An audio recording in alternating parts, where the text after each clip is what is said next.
Hello students, welcome to lecture number 19.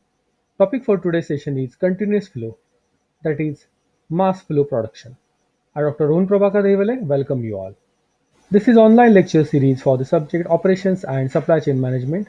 Don't forget to like and subscribe. Learning objectives for today's sessions are to know the basic concepts of continuous flow production and to understand the merits and demerits of continuous flow production. Continuous flow production. We will start with the concept. Mass production, also known as continuous flow production, is the production of large amount of standardized products, including and especially on assembly lines.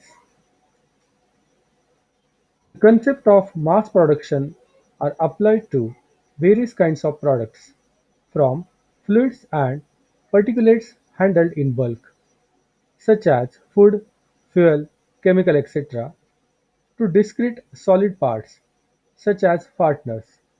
Also to assemblies of such parts, such as household appliances and automobiles. Mass production or continuous production is a diverse field, but it can generally be contrasted with craft production or distributed manufacturing. Some mass production techniques, such as standardization sizes and production lines, predate the Industrial Revolution by many centuries. However, it was not until the introduction of machine tools and techniques to produce interchangeable parts were developed in the mid-19th century that modern mass production was possible. Mass production involves making many copies of products very quickly using assembly line techniques to send partially complete products to workers who each work on an individual step, rather than having a worker work on a whole product from start to finish. Mass production of fluid matter typically involves pipes with centrifugal pumps or screw conveyors, which are called as augiers, to transfer raw materials or partially complete products between vessels. Fluid flow processes such as oil refining and bulk material, such as wood clips and pulp are automated using a system of functional control which uses various instruments to measure variables such as temperature, pressure, volumetric level, providing feedbacks. This is the example where work in process to finished products are prepared. So resources inputs like liquid and materials are there, and processing steps can be heating, cooling, drying and mixing. Very high speed production rate, that is process or actual pipeline is there, and this raw materials like liquids and materials undergone through various workstation. Here in this figure, four workstation 1, 2, 3, 4 are shown. Ultimately, the finished product is produced using this system. Now we will understand the characteristics of mass production. Characteristics like division of labor, smooth production flow, standardized process, undefined demand, high startup cost, and balanced workflow. These are the characteristics of mass production. Now we will see examples of mass production. Manufacturing of motor vehicles, canned foods, games consoles, picking of mobile phones. These are examples of mass production. Now we will see key benefits of mass production, that is key benefits of continuous flow production. Reduction of non-productive effort of all types is possible in mass production. Each worker repeats one or few related tasks that uses the same tool to perform identical or near identical operation on a stream of products. One more benefit is the exact tool and Parts are always at hand, having been moved down the assembly line consequently. Few more benefits.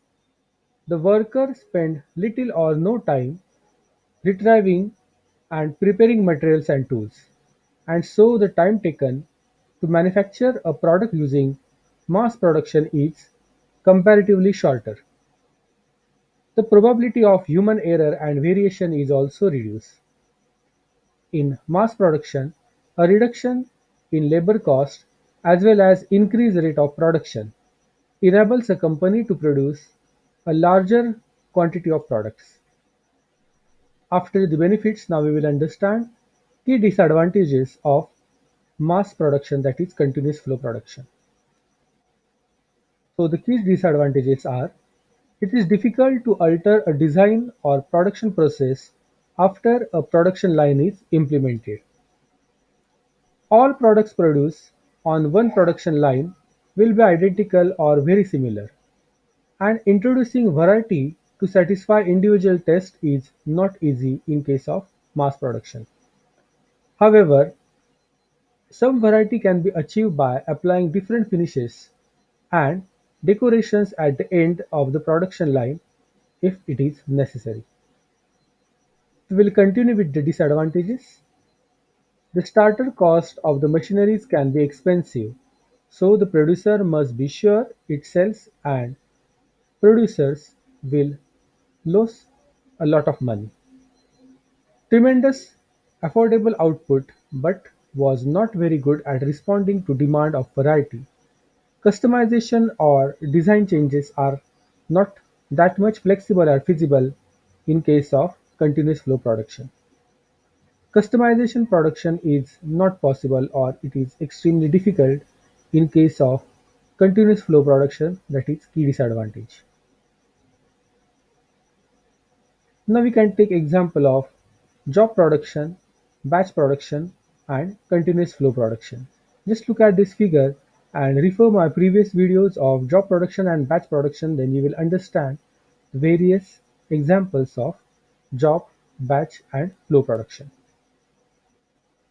This is the book of Simba publication, Operations and Supply Chain Management, written by me. In my next video, we will see and understand the process layout, which is also called as functional layout in operations processes. Learning outcomes from today's session: we have understood the basic concepts of continuous flow production, that is mass production. We have seen merits and demerits of continuous flow, that is mass production, along with various examples of mass production. Don't forget to like, share, comment, subscribe and turn on the bell icon for further notifications. Keep learning, keep thinking, and thanks for watching this video. These are some references I have used to prepare this video.